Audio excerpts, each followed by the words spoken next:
आचार्य सिंह जी के जीवन की कुछ और एक भव्यतम सुंदरतम वे चीज़ें जो आपने कभी नहीं देखी हैं उनको भी देखने का प्रयास करिए। गुरुदेव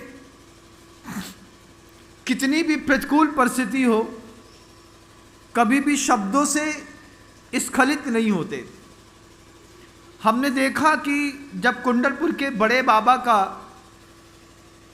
पुराने मंदिर से नए मंदिर में जाने का कार्यक्रम चल रहा था और कलेक्टर एसपी वगैरह बड़ी तेज आवाज़ में गुरुदेव के सामने बोल गए, उस दिन मैंने गुरुदेव का धैर्य देखा कि अपने शब्दों में तनिक भी रोष पैदा नहीं किया गुरुदेव ने। एक भाषा होती है जो जीवन को प्रताड़ित करती है, एक भाषा होती है जो प्रतिकूल परिस्थितियों में जीवन को परिवर्तित करती है।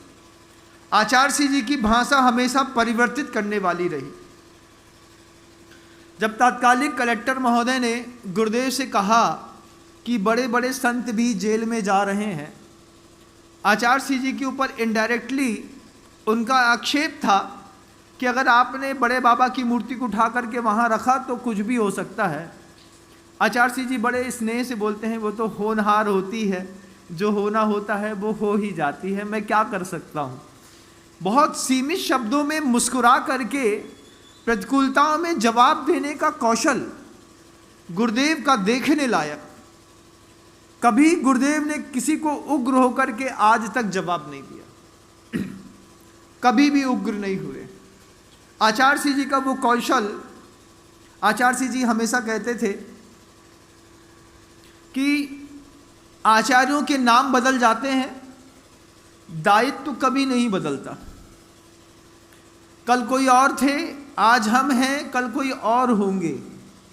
ये वे अपने स्वतंत्र, जब वो अपना जीवन बिल्कुल निराकुलता पूर्वक जी रहे थे, उस वक्त भी गुरुदेव ये शब्द कहते थे कि आचार्यों के दायित्व तो कभी नहीं बदलते, आचार्यों के नाम जरूर बदल जाते हैं।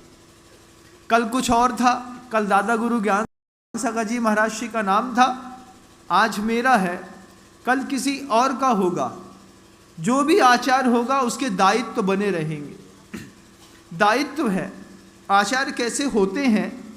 गुरुदेव कहते हैं अति पुण्यवान होना चाहिए आचार्य, अति पुण्यवान। कितना पुण्यवान, और इतना पुण्य का क्या करेंगे? हमने तो सुना था मोक्ष मार्ग में पाप और पुण्य दोनों छोड़ना पड़ता है, क्योंकि एकांतवादी जो लोग होते हैं वो इस गाथा को बार बार कहते हैं, कम्मम सुहम कुशीलम सुह कम्मम चावि जान है कुशीलम किहितम होदि सुशीलम जम संसारम पवे से दी।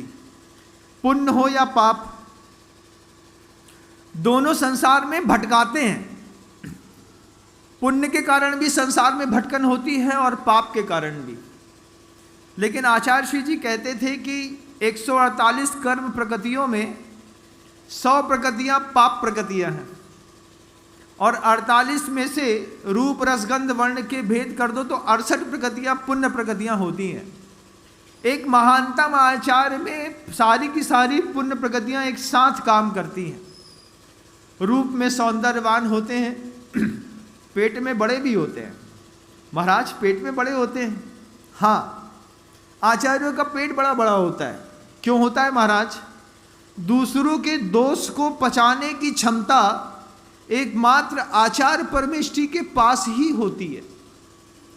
हम दुनिया में किसी का कोई भी अपराध देख लें, जब तक किसी के कान में एक बार ना बोलें तब तक अंदर संतोष नहीं मिलता। होता है ना? भले हम जा करके पेड़ की खोल में बोलें, लेकिन बोले कि फलाने व्यक्ति ने चोरी करी है, कोई एक बार तो बोलोगे आप। लेकिन आचार्यों का पेट क्यों बड़ा होता कि दुनिया भर में अपने शिष्यों के सारे दोषों को सुनते हैं, उनका परिमार्जन करते हैं, लेकिन अपरिश्रावी एक गुण है आचार्यों का। उनके मुख से किसी भी शिष्य का दोष जीवन में कभी नहीं निकलता। मजाक में भी नहीं कहते कि इस शिष्य ने इस तरीके का अपराध किया था। तब जाकर के वो आचार्य जैसे महानतम पदों पर विभूषित होते।